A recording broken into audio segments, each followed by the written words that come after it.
The most revealing moment in a Julius Babao Unplugged video is often not the confession. It is the camera's premise. Someone who used to be visible has become difficult to see.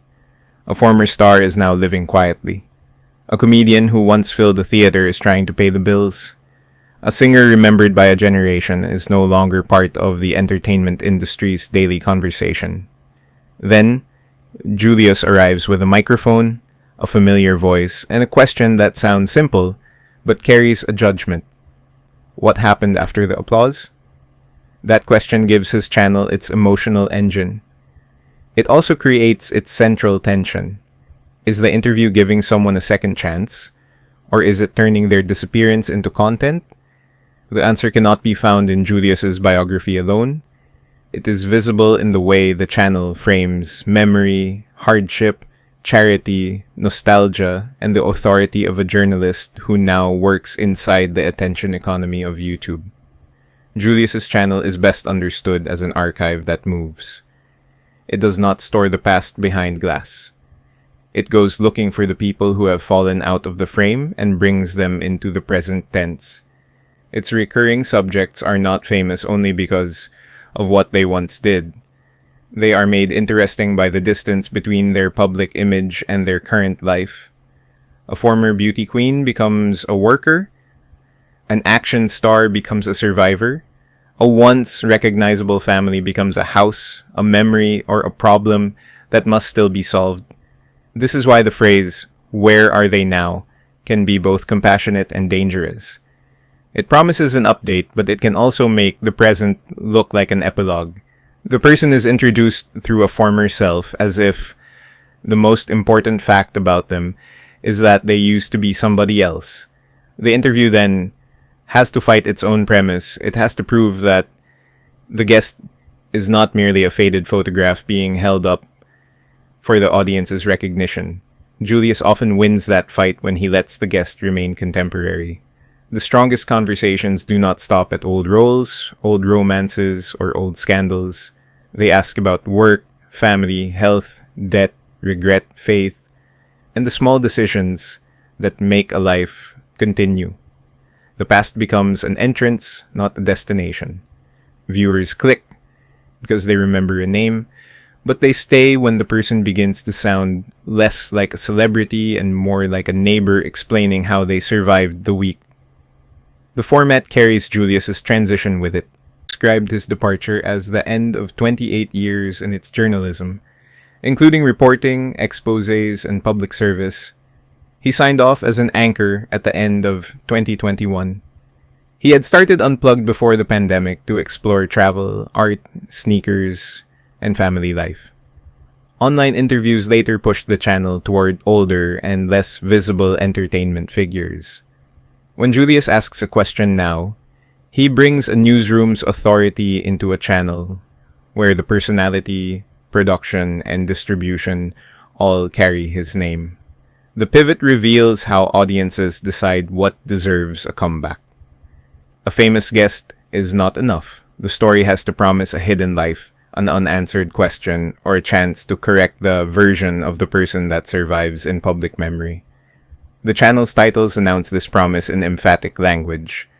Exclusive revelations, house tours, dramatic reunions, medical recoveries, unexplained disappearances.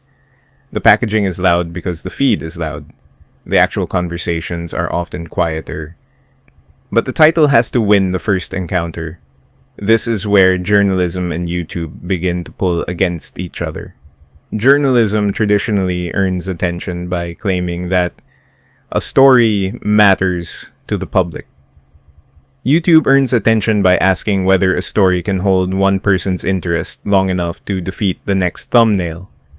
Julius's credibility helps the video feel important, while the format's emotional promise makes it clickable. The journalist becomes part of the distribution system. His face is not only a sign that the guest can be trusted, it is also the reason the audience expects a reveal. The channel's acts of assistance intensify this tension. Philippine Star coverage described how the program helped people such as Bridget De Joya, who had been working as a security guard, and supported older artists who needed financial help. This is not a trivial detail. It shows a creator using attention as a practical resource. An interview can lead to a motorcycle, a fundraiser, a new connection, or an audience willing to contribute. In a media landscape where many stories end when the camera turns off, that follow-through can be genuinely meaningful. But good intentions do not remove the power imbalance. The guest offers a private history, a painful explanation, or an image of need.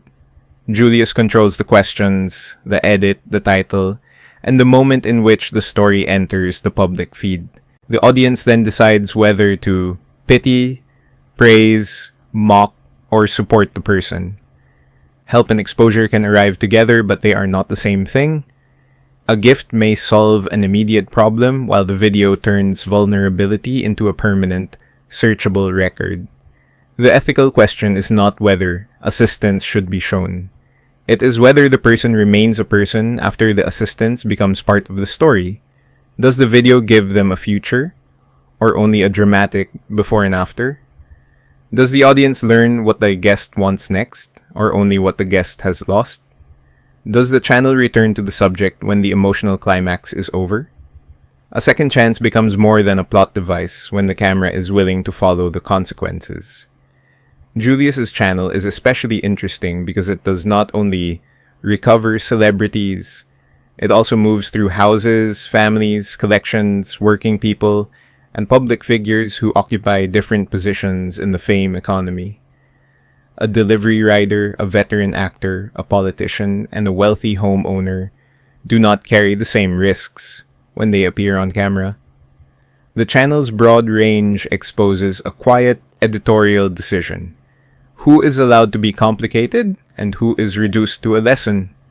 That unfinished quality is what Julius's broadcast background can either protect or threaten. His training gives him the instincts of a reporter. Listen for a gap. Clarify a claim, return to an unanswered detail. His online format gives him the incentives of a creator. Build suspense, promise intimacy, keep the audience moving.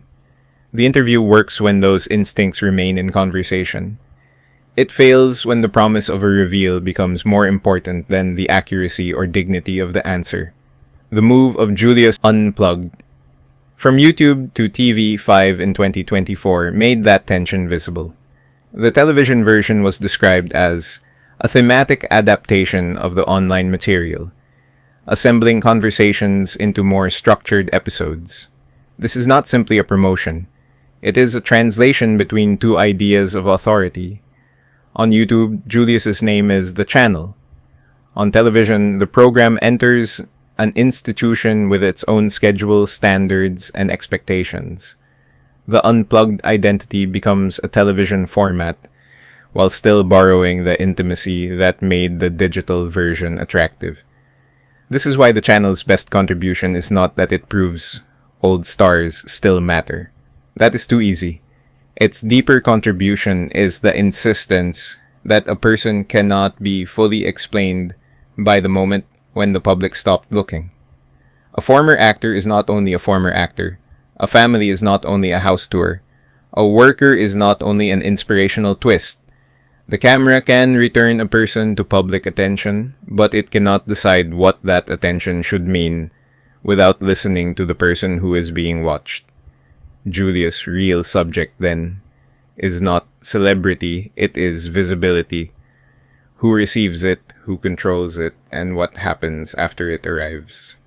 His career gives him a rare position inside that question. He knows the discipline of institutional news, but he also knows that digital audiences respond to personality, warmth, suspense, and the promise of a private door opening. The channel turns that knowledge into a machine for reunions and revelations. Whether the machine becomes humane depends on what it does with the people it finds.